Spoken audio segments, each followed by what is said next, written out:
What's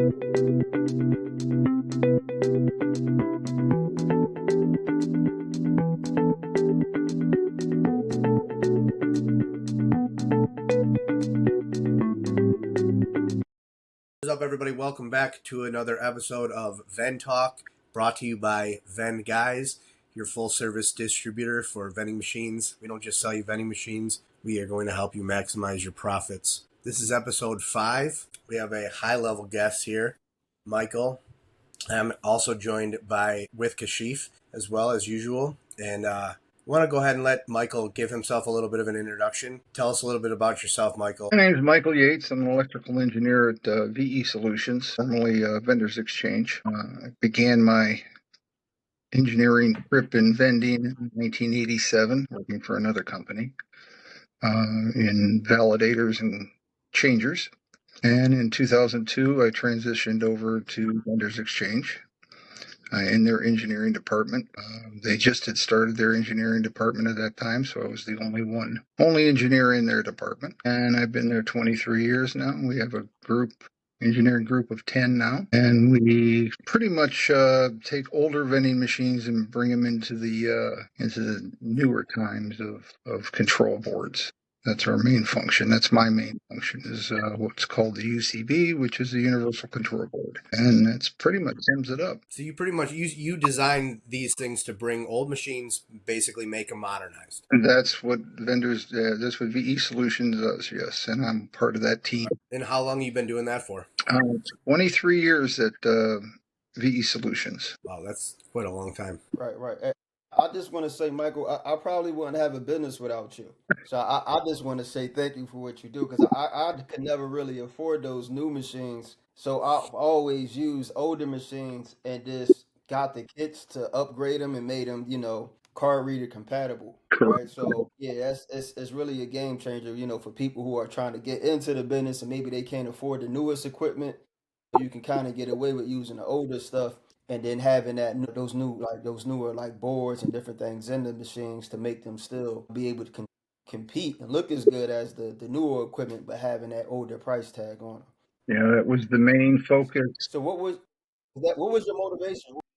Back in 2007, well, prior to that, we made something called a Vend Wizard kit, which was a drop sensor kit. And from there, we decided that, these older machines, they don't support the newer technology, card readers specifically. Most of the DEX was not up to snuff, and most of them were not MDB. And we saw a good market. Okay, so the question is, what is a sensor, drop sensor, and also DEX? So a drop sensor effectively is when your product drops, or I should say when it does not drop, there's a sensor in the bucket. So it sees the product drop into the bucket. If it sees the product drop into the bucket, it knows it was a successful vend, and it proceeds from there. If it does not see the drop, there's multiple different things it can do. You can give your money back, you can run it again. In our system, there's 6 different settings you can choose from.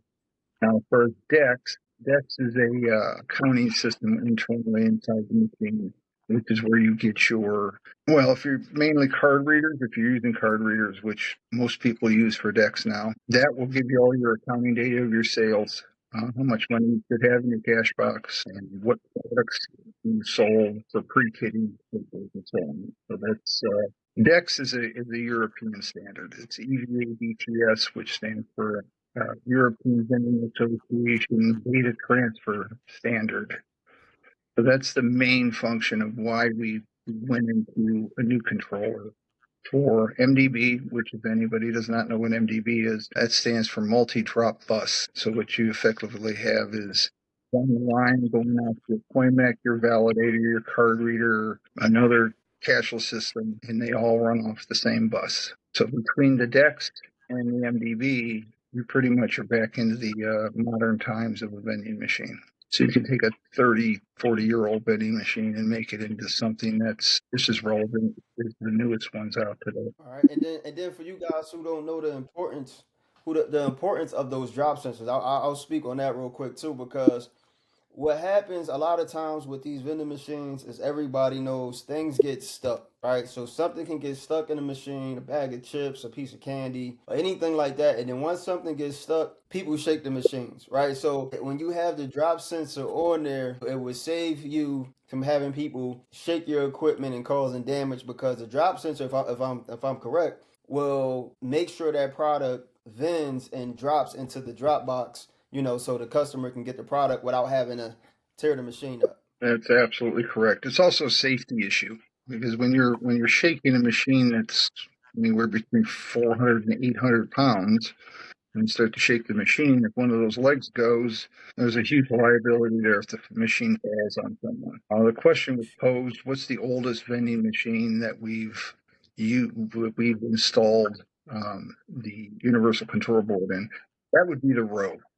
Back in 2007, it was the first release of 5,000 that went into Latin America. And the newest one, if anybody knows, is we're working on the Bev Maxes, the media Bev Maxes. So those are still pretty much in production. The newest one is in production, but we go all the way up almost to new machines, including we just released Stack Soda. Like I said, we do Bev Maxes. The main focus originally was snack machines at the time. See, all of this stuff is a foreign language to me because I only have the smart cooler, so I don't know nothing about all the stuff you guys are talking about. Yeah, the question was, is the UCB a universal piece? What's universal about the UCB is what's called the 5801 piggyback board. It's the main controller. So that piece, you can take an old Row machine that has a kit in it, take that board out, just a little piggyback board, and you can walk over to a 147 National. You turn it on. It recognizes it's in a 147 National, reconfigures itself for the motors, the keypad, and the display. Nothing else needs to be done. It automatically readjusts itself for, I think at this point, we're at about 18 different styles. That does not include the canned soda, which is Royal and Dixie at the moment. And then, of course, the Bev Max is a slightly different animal. And we also did what was called a Cafe Curve, which was for the 600 series coffee machine from National and the 213 coffee machine, which I don't believe we manufactured for the 213 coffee machine. So why are you making boards for drink machines? Aren't they all MDB DEX compatible? Well, the reason DEX compatible? the reason we did this, and there's a few other factors that go along with the UCB. The older soda machines and the snack machines specifically, the components for repairing the boards are obsolete. I know today there's, I believe, one EEPROM for a soda machine that we can't get. It's obsolete. It's gone. So you get into the point of what can you repair and what can you not repair as far as the board level goes. Because we have a very good electronic repair department. Those guys do phenomenal work with all the OEM equipment. But when you have obsoleted parts, you can't fix them anymore. So you sooner or later will run out, and then you'll be stuck. So we decided to go into soda, and it also brings newer life in because the sodas are there's going to be a certain level that they can go to. So MDB levels, if nobody really understands MDB levels, the older levels are only capable of doing so much as far as communications and what they support. Dual cashless was a big thing at one time, and it still is actually. Some older soda machines don't support dual cashless. DEX, most people want the latest spec for DEX, and most of these machines aren't supported any longer. So you have, like I said, Royal and Dixie. I understand the manufacturers, they want to sell new machines, so they're going to discontinue support on some of the software. So that's kind of a driving force. It depends on what our customers are asking and what we go for. So what's the difference between MBD levels? The MDB level, it gets a little bit muddy. It gets really complicated. But the basic idea is at what level will they support the newer product or newer peripherals, like a recycler.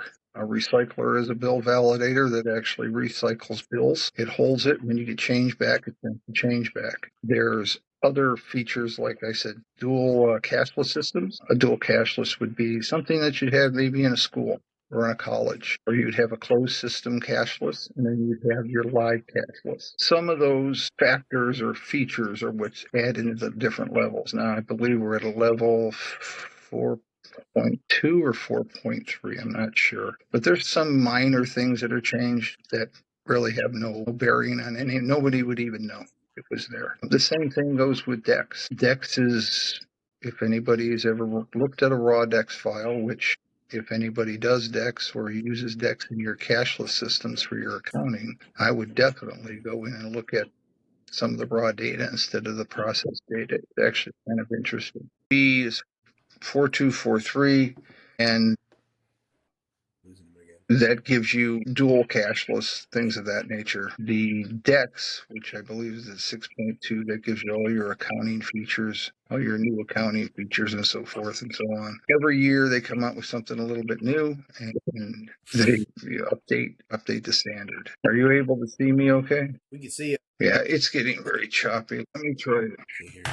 So they ended up with MDB 4.2, 4.3, mainly for dual cashless, other features that MDB is supposed to communicating with recyclers, and DEX is continually being updated to make more options as far as the DEX fields go. DEX is an entire subject in its own, and so is MDB. It's a very complicated system, but I would suggest that anybody that DEXs, take a look at a raw DEX file and you'll understand why it's so complicated. That's kind of that in a nutshell. All right, so I got a question for you. Since you've done so much for vending machines in general, have you ever been an operator yourself? No, never been an operator. No, I've been in the field many times. Yeah. Helping operators and helping with troubleshooting all the things. That's the other piece of my job is I'm actually the top tier UCB support person. Okay. If there's DEX questions, UCB questions, anything of that nature, if I can't fix it, then it probably is something very odd. At one time, I went to quite a few NAMA shows. Was actually on one of the NAMA. I can't remember what it was. It was one of the task forces for NAMA for a few years. Since no longer am on that task force. Early in my days when we were working on DEX, I worked with NAMA very closely to make sure we were following their standards. But today, I no longer go to the NAMA shows. I used to go twice a year when it was twice a year, and then I went every year.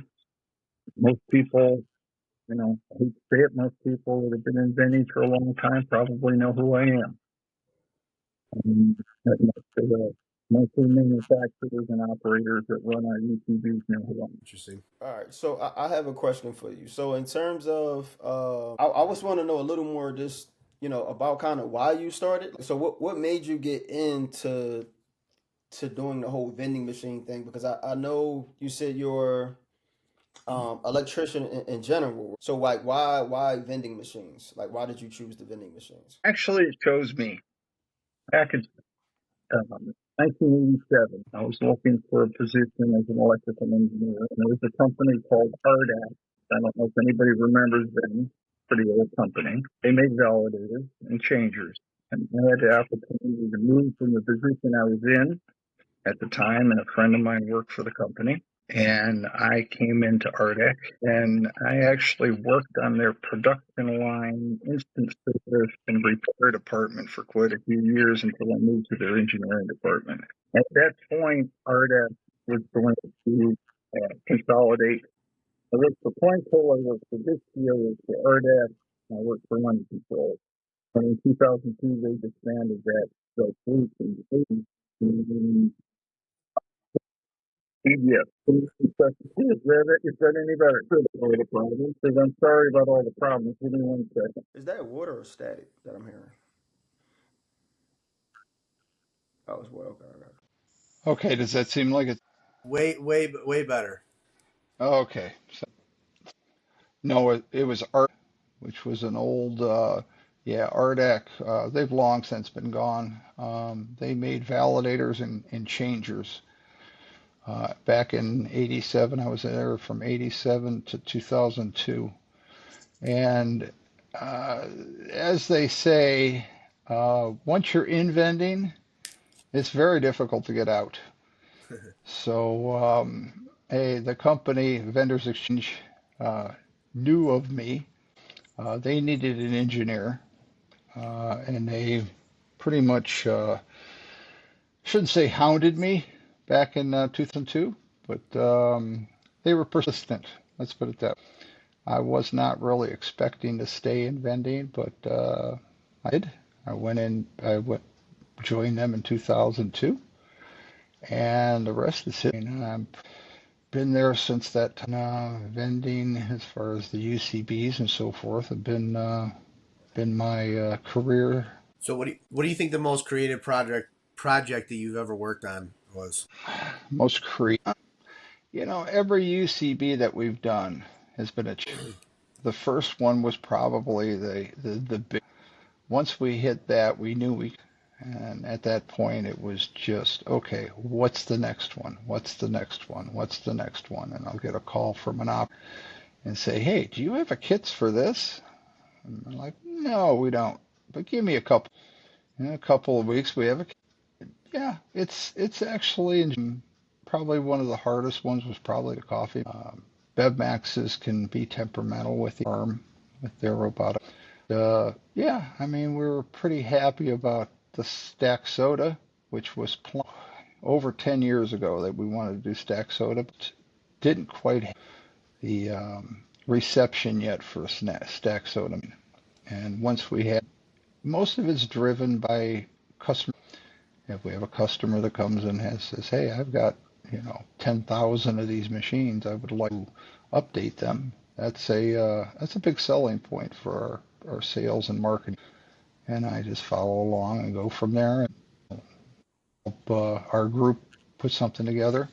Our big one, which I don't know if anybody's aware of it, is what we call a revision. Kashief, as you said, you use a lot of UCVs. I don't know if you're aware of our revision door. I got the door too. Yes, I do. You got the door too? I got the door too. Okay, so we do resell the vending doors at Vend Guys. Just an FYI. Okay. So you resell the revision door. That door alone makes a machine look anciently old to something. Yeah, it works wonders. It works wonders. When I had a machine delivered, they put that door on there. I didn't ask for it or anything. I didn't know what it was, but I know I had purchased an older machine and I had sold the machine prior to them delivering it. But they put the door on it for me to kind of upgrade it, and I Yep. loved it. It makes it look like a whole new machine, like just by changing the doors. It's Yeah. crazy. Yeah. We also have a group that does. If you have a location that wants a certain kind of look, our company wraps the entire machine, sides, front, everything gets to whatever logo. The new release now is, I don't know if anybody's seen it, is what we call a venture, which is a 7-inch touchscreen. So instead of having the keypad and display, you have a 7-inch touchscreen that's an interface, full color of your product, nutritional information, things of that nature. And we're starting to put into the revision doors also.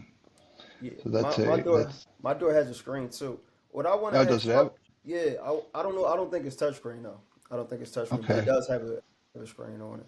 But I want to okay. ask you, as somebody who's, if you're somebody who's just like coming into the business, right? Like saying you're getting started with, since you're in the business of upgrading these older machines and adding all of these like high tech like features to older machines, would you recommend somebody who's like just getting started and looking to expand or start that business?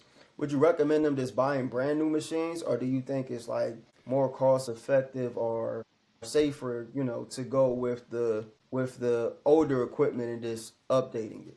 Like, what do you think Well, is the better way to go? it, I've told operators this for years. It all depends on the as they say, location is the most important piece. If you're in a transient location, buy an older. kits are 350. Pop one of those in there, and that old 30-year-old machine will operate like a new. If you're in a high, maybe a corporate office of some kind, and you want something fancy, you can go with what's called a curve, which makes an older machine look modern. It's curved, it's got backlighting, and so forth. If you're going as smart means, those are probably the way I see them as something that's going to be probably taken over, at least in higher end locations. But still, if you're talking bus terminals, something where transient low, do you really want to spend that kind of money on a brand new machine when you can buy a older machine, have it reconditioned, put a board, and it operates like a new? So if you're first starting, honestly, I would probably find some older machines that are in good shape. You can get them pretty. You invest $350, $400 in a new controller that brings you the latest technology. Then you can actually run your car in So, your CoinMex. and Mike, also, I know, as somebody who has experience, dealing with these machines and dealing with some of the newer ones, right, and some of the older ones, when you're dealing with a brand new machine, let's say I'm talking in terms of repair, all right, is it easier to repair the older machines versus the newer machines, or is it about the same? So I know for the kits, Absolutely. the kits are hard to put in. Anything that I can do myself, I know anybody else can do. And if I can figure it out, anybody can figure it out. Those kits aren't hard to put in. It might take me 15, 20 minutes to pop a kit in, and it's not hard to, to kind of switch that out. But, when you're dealing with the brand new machines, is it harder to deal with those issues that might come up in terms of just the repair issues between those, or is it about the same? I believe so, yes. Especially if you're not really mechanically inclined or you really understand the technology, because it's all PC based now. All the brand new machines are all PC.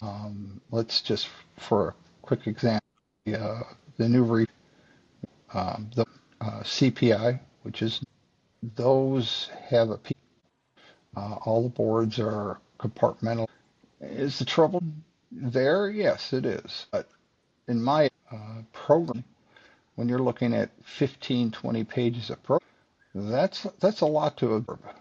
Now, one thing that I did not mention as far as the UCB, which I don't know, Kashief, how many different models of machines you use with UCBs in them, but the one key piece that I designed into, or I insisted in the design, I should say, was all the programming, the flow chart has to be the same from, it could be a row, it could be a national, it could be an AP, uh, anything.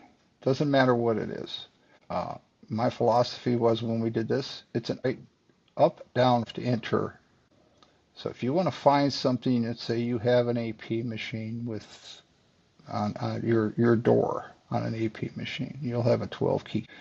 If you go to an AP, let's for example say you have an AP 113 with a door on it, it's going to have a 12 key keypad. An AP OEM is going to have keys, so you'll have alphanumeric. You can take the programming guide and use the same programming guide on that revision door as you do on the AP113 OEM. So there is a learning curve. Once you learn the first, you know it and follow suit. The Dixies are that way, the stack sodas are that way, and any UCB is. So where you're looking at, let's say, programming a refresh, and then you go back to say a national merchant machine, like a 180. The program is the menus are, you have to relearn the entire. That was another reason when we first implemented the UCBs, why they have to be the same. They all have to be able to program the same menus, same flow charts, same. So yeah, as far as troubleshooting goes, I think honestly the newer machines are a little bit more. I only have a small experience with the smart coolers. Many people use. I think I should say in their infancy, but they're going to be growing. They're going to be easier to work with. There's going to be better technology out there. And the troubleshooting hopefully will be a little bit, but today they are the newest technology. So there's always a little bit of growth that needs to go with those. But yeah, as far as an older machine, they're super simple. I would say the easiest ones to work on are probably AP machines. You could almost never go wrong. And like I'm the last person to talk to as far as the customer support goes. So if you have an issue with your revision door, if nobody can answer your question and it comes to me, more than likely I'm going to know exactly what's wrong with it, and I'll be able to help you fix it in less than 5. Our customer support group is pretty responsive, where if you call some other manufacturers, they may or may not be responsive. You may have to wait 2 days for a we try not to do that at our VE solutions. We try to get back to customers or take the call right when it and help right from there, get you back up and running, so you're not losing sales and you're not losing you're wasting your time and gas and so forth driving back. From what our producers told us, that's he's utilized you in that capacity, and that's how he got to know you, is the customer service that you provided. Oh, absolutely. Yep. Yeah, I've known Charlie for quite a while. Yeah, absolutely. And we try to be there for you. I was actually going to ask you what your thoughts on the smart coolers were, as far as like the future of vending goes, or you kind of touched on that a little bit. Yeah, and is Vendors Exchange doing anything in the smart cooler world? Actually, the question is, yeah, we are working with a company that was smart, and we're adapting some of our software, some of our control software. But I do not have a great deal of interaction with the smart coolers. I know what's going on. I work on helping get it harnessing and whatever they need for it. The smart coolers they definitely are going to be the wave of the future. I mean, we work with obviously has cameras like I do, but they all have trays with load sensors. So between the load sensors and the cameras, you pretty much you're almost guaranteed to know what your products you're pulling, what you're putting back. Yeah. Honestly, at the point, I mean, granted, some facet of the vending world for almost 4. Can I rip them off? Absolutely. They're not in. No. But they've got a little ways to go. But honestly, I think great.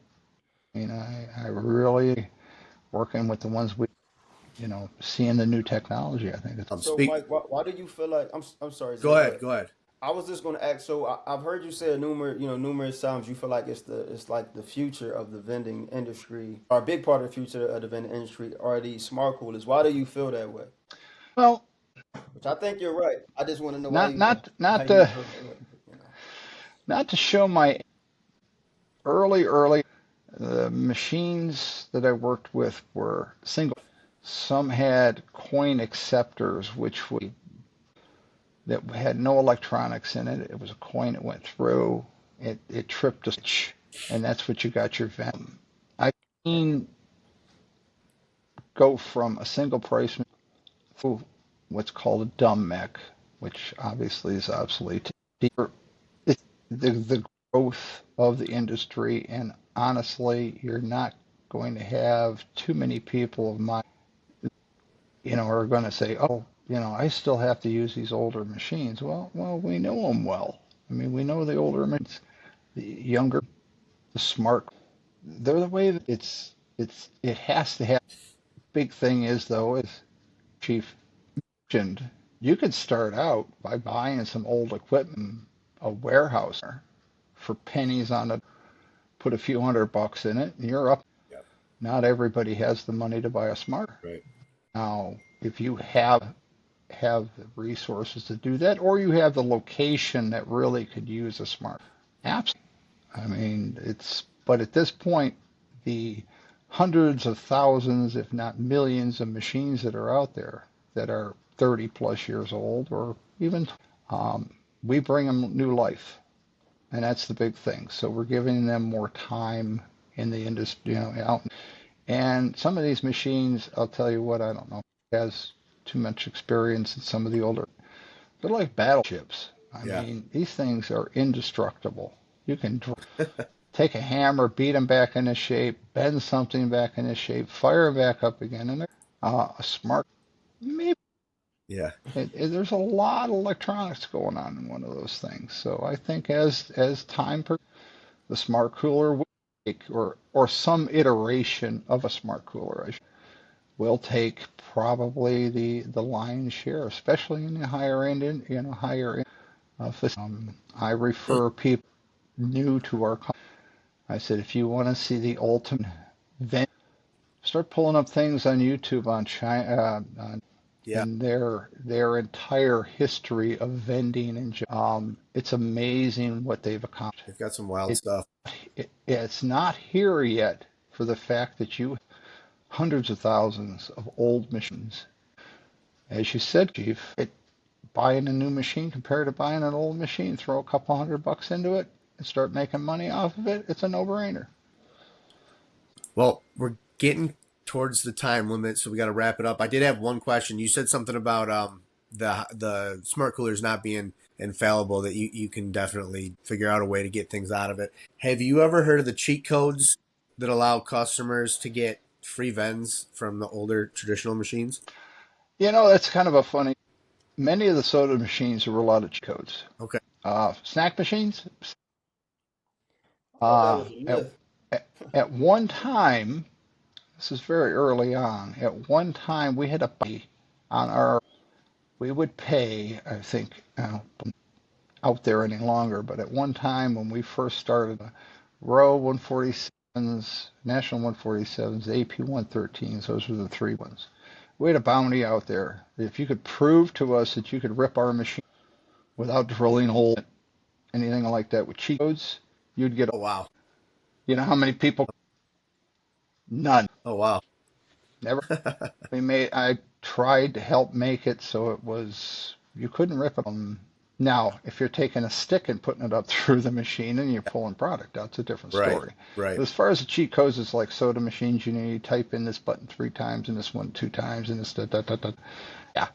Did that happen? Absolutely. Did the OEM boards do it? Yes, they did. Does our board? I think that's definitely where the smart coolers have to improve, is before they can really take over, because you can't put them in any location just for that reason. Right. I mean, today, the smart coolers, I've purposely ripped off, not to take the product, but the test Right. machines we Right. have.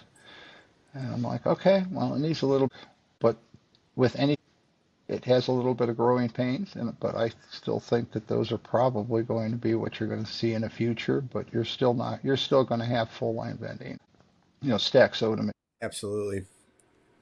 You know, you can't beat a stack soda machine that holds 800 cans.